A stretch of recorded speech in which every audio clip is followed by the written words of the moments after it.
अस्सलाम वालेकुम जी, सालाना ऑफिशियल में खुशामदीद कहता हूँ। प्लीज़ मेरा चैनल सब्सक्राइब कीजिएगा और बेल आइकन को भी ज़रूर प्रेस कीजिएगा ताकि मेरी वीडियोस जो हैं वो आप तक पहुँचते रहें और आपके इल्म में आती रहें।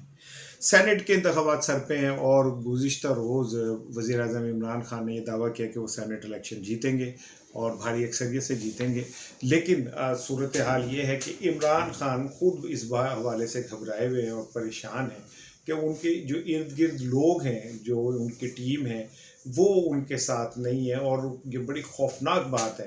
कि इमरान खान इस खौफ का शिकार हो चुके हैं कि वो सियासत के मैदान में अपनी टीम के हवाले से तनहा रह गए हैं। यही वजह है कि वो पूरा जोर ये लगा रहे हैं कि ओपन बैलेट हो ताकि उनको अंदर की साजिशों का साम जो है वो क्लियर हो जाए कि कौन उनके साथ खड़ा है या कौन नहीं खड़ा है। इन तमाम हालात के अंदर पंजाब की अगर आप सूरत हाल देखें तो वो परवेज़ इलाही खान, चौधरी परवेज़ इलाही और शुजात हुसैन को इमरान खान जो खुद सख्त नापसंद करते हैं, लेकिन अब वो इस सतह पे मजबूर हो गए कि उन्होंने पंजाब की जो सारी सियासत है सेनेट की वो चौधरीयों के हवाले कर दी है। KPK से उन्हें शदीद मज़ामत का सामना है, बलूचिस्तान से उन्हें शदीद मज़ामत का सामना है, सिंध से उन्हें शदीद मज़ामत का सामना है। और ऐसा लगता है कि सेनेट इंतखाबात से इमरान खान के ख़िलाफ़ एक खामोश बगावत जो है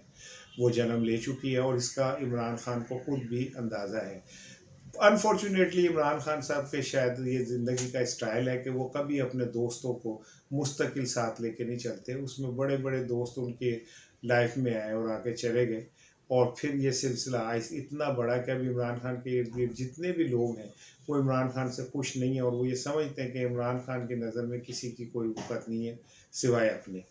इन हालात में जहांगीर तरीन साहब जिसको किंग मेकर कहना चाहिए और जिसने इमरान खान को इमरान खान बनाने में अपना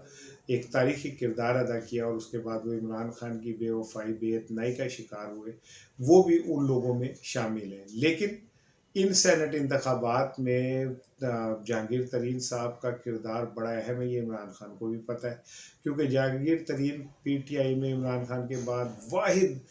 लीडर है जिनका बैक वक्त पंजाब, सिंध, बलूचिस्तान और KPK में असर रसूख है, अरकान असम्बली पे भी है। और आप ये भी मैं आपको बताता चलूँ कि चाहे वीडियोज़ आ गई हैं रिश्वत लेने की, कुछ भी, सेनेट के इंतखाबात में अब भी करोड़ों रुपए, अरबों रुपए जो हैं वो इस्तेमाल हो रहे हैं और अरकान की खरीदो फरोख्त का सिलसिला जारी है। यही वजह है कि PTI के एक रुकन असम्बली जो है वो शामिल हो गए पीपल्स पार्टी में, क्योंकि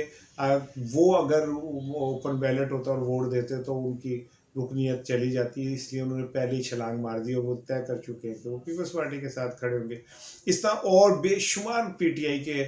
सेनेटर्स और अरकान असम्बली हैं जो ज़हनी तौर पे तैयार हैं पीपल्स पार्टी या किसी और जमात में जाने में, लेकिन ये ओपन बैलेट इसीलिए रखा गया ताकि ये जो बागी ग्रुप है उसकी सरकोबी की जा सके। ताहम जहांगीर तरीन साहब इस वक्त खामोशी से काम कर रहे हैं। ये अभी इस वीडियो में नहीं मैं बताऊंगा कि किसके लिए काम कर रहे हैं, वो PTI के लिए काम कर रहे हैं या PTI के ख़िलाफ़, लेकिन ये मैं आपको बता दूं कि सेनेट में जहांगीर तरीन का इंतहाई अहम रोल है और ये रोल चंद दिनों में खुल के सामने आ जाएगा। फिर इस पर मैं फिर बात करूंगा कि जहांगीर तरीन किसके लिए काम कर रहे हैं और इमरान खान के साथ उनके इख्तलाफात कहाँ तक पहुँचे, ये इख्तलाफात ख़त्म हो गए और उनकी वतन वापसी और वतन वापसी के बाद पुरअसरार खामोशी के पीछे असल क्या चीज़ है, इस पर बात करूंगा। मेरे अगले वीडियो का इंतज़ार कीजिए।